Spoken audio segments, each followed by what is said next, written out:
Welcome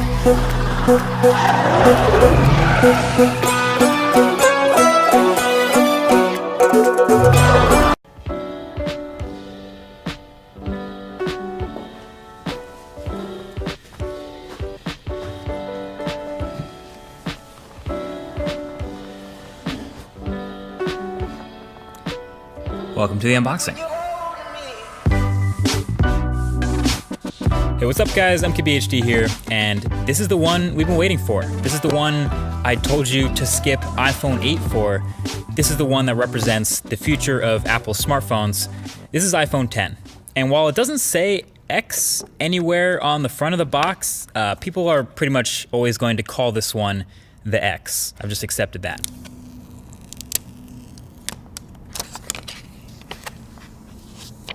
So this is your first look at the unboxing experience, and spoiler, it's pretty much exactly the same as iPhone 8 was, and almost every other iPhone. Headphones, adapters, stickers, it's all in the box, but I guess it's a good thing there's no surprises here. And so you can see right here off the bat, it's a really shiny, chromy, reflective phone. This is the silver one, and you can see how shiny the sides are. The space gray one though is a bit more toned down. And so the only thing that was actually new during the setup of iPhone 10 is now you set up Face ID during first boot instead of the fingerprint Touch ID. But yeah, this is brand new, and it's been a couple weeks since we last saw this phone at that Apple event, so seeing it again for the second time is kind of a reminder of all the things that are new about this thing.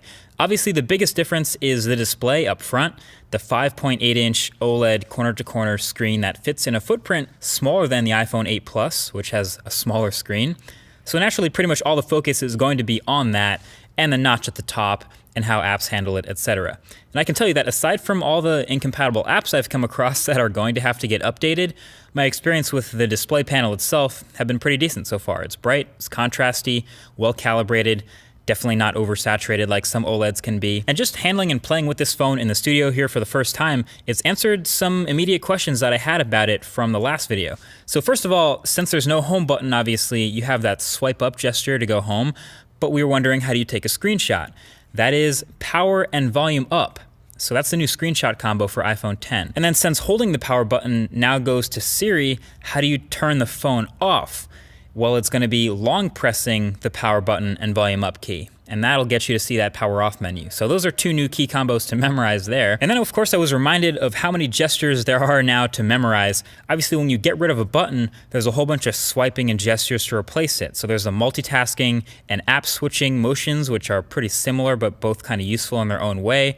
Depending on how you use the phone, really. That's on top of the screenshot and power off combos, plus long holding the power button for Siri and double pressing it for Apple Pay. But basically there's a lot going on, and if you're gonna make a phone that's all screen, obviously you have to be able to do it all without a lot of buttons.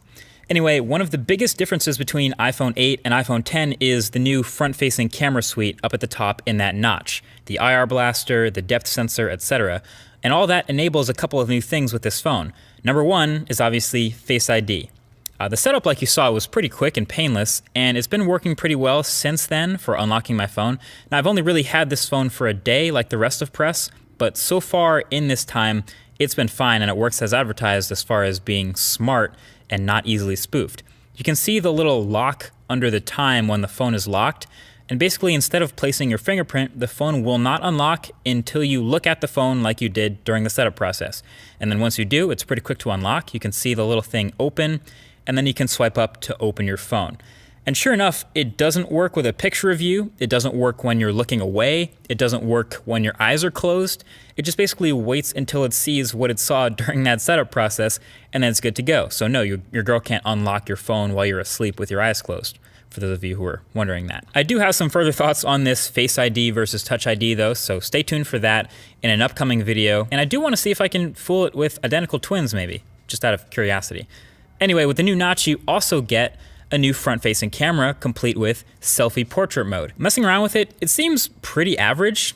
Interestingly enough, that Pixel 2 that I've been testing seemed way more confident with the front-facing camera portraits than the iPhone 10. Now there's no doubt both of these will get better with time and software updates, but just from turning on portrait mode, switching the front-facing camera, and snapping a picture, these are the types of results you're gonna get. There's a pretty big difference between the two if you ask me, especially if you're looking at edges and hair and things like that. And sometimes the iPhone just didn't want to blur the background at all, just got really picky about the lighting. But that's something, again, we'll be testing a lot more for the full review of this phone.